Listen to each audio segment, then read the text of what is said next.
여러분 요즘 취업 준비생 진짜 쇼크라고 이야기합니다. 그만큼 말입니다. 취업하기가 굉장히 어렵다는 뜻입니다. 여러분 이거 한번 보세요.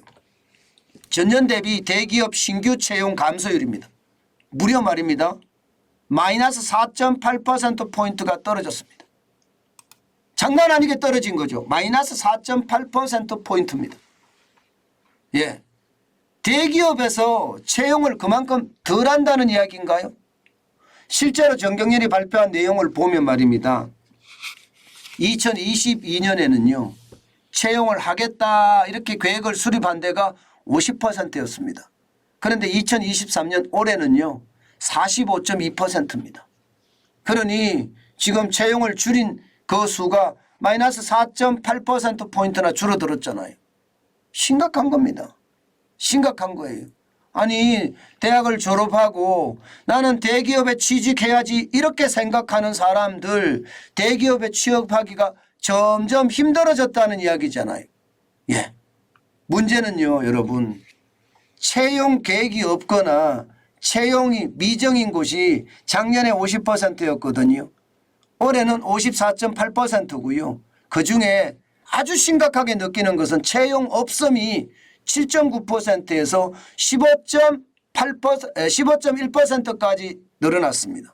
배가 됐다는 뜻이에요. 배가. 결국 말입니다. 대기업이 채용을 안 하겠다 이렇게 이야기한 데가 훨씬 작년에 2배까지 늘어났으니 취준생들은 지금 그 어느 때보다 힘들다 이렇게 이야기할 수가 있는 겁니다. 그런데 더 문제는요. 더 문제는 다른 곳에 있습니다. 왜냐하면 수시 채용이나 중고 신입이 늘어날 것으로 보이기 때문이에요. 지금 말입니다. 여러분 예, 이게 신입사원 공채 5대 그룹 중에서 삼성만 남아 있습니다. 다 없어졌어요.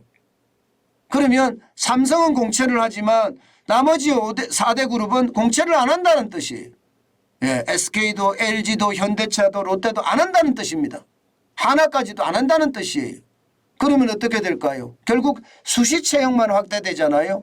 그러면 수시 채용이 확대되면 지금 보시는 것처럼 수시 채용의 31.3%나 차지합니다. 그러면 대기업 입장에서는 수시 채용만 하겠다 이런 이야기인가요? 게다가 경력직 채용도 강화하겠다.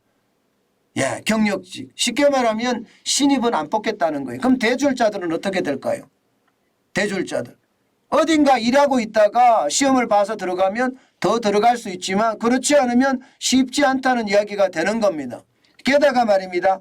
ESG 관련 인재, 그다음에 4차 산업혁명 관련 인재, AI 인공지능 인재 이런 쪽만 신산업 쪽만 사람을 뽑겠다 이렇거든요. 여러분 예, 대학 졸업자들이 신산업을 전공한 사람이 몇 명이나 될까요? 굉장히 적을 거예요. 문과 나온 사람들도 있을 거고요. 예, 신산업이라고 이야기하는 ESG나 4차 산업혁명이나 인공지능을 전공한 사람들은 공대의 아주 일부만 해당하거든요. 공대의 아주 일부만. 그러니 대기업에 들어가기란 이제는 더 힘들어진다 이렇게 이야기할 수가 있거든요. 여기에다 여러분 야 작년을 보니까요. 신규 입사자 5명 중에 1명은 중고신입입니다. 중고신입. 5명 중에 1명.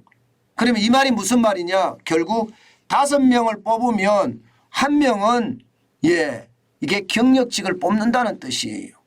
물론 중고신입이기 때문에 신입사원으로 들어가겠죠. 어딘가에 일하고 있다가 현대자동차에 입사하고 어딘가에 일하고 있다가 예 이게 LG전자에 입사하고 이런다는 뜻 아닙니까? 그러니 이것은요 어떻게 생각하면 이게 대학을 막 졸업한 사람들의 입장에서는 경험치도 짧으니까 충격이 될 수밖에요. 취준생 쇼크라는 게 바로 이런 겁니다. 취준생 쇼크라는 게. 저는 그만큼 말입니다. 심각한 상황이 될 거다 이렇게 생각을 하는 겁니다.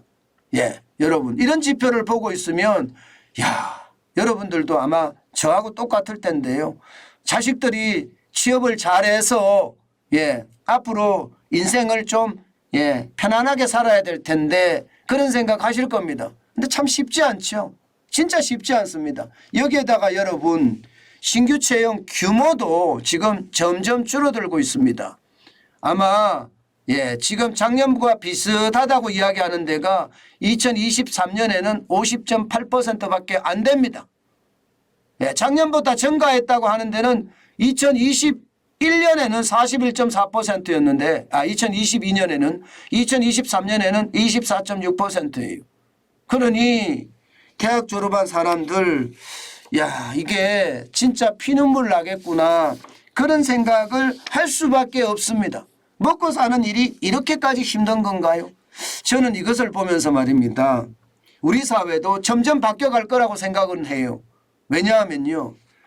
제가 88년에 군대를 제대하고 복학을 했거든요. 제가 군대 가기 전만 하더라도 대학교는요. 매일 이게 데모 매일 데모였습니다. 공부를 제대로 하지 않았습니다. 그런데 군대를 갔다 오고 나니까 대학교는 완전히 변했어요. 이제는 생존 모드로 변한 거예요. 생존 모드로. 그런 것을 보면 말입니다. 이게 사회가 굉장히 투명해지고 민주화되니까 굉장히 많이 변했다 생각을 하거든요. 아마 우리 정치권도 이제 그 대학 때 이렇게 막 난리쳤던 그런 운동권들이 퇴진하고 나면요. 대한민국도 생존 모드로 바뀌지 않을까. 그렇게 생존 모드로 바뀌면요. 대한민국은요. 분명히 더 잘 살아질 거예요. 이게 젊은 대학생들이 힘들긴 하겠죠. 그러나 저는 언젠가 이 젊은 대학생들이 세상을 바꾼다. 그런 생각 해보거든요. 그렇게 돼야 되고요. 그것이 말입니다. 우리를 살리는 길이자 또 대학생들이 사는 우리 젊은이들이 미래를 만드는 길이 아닐까.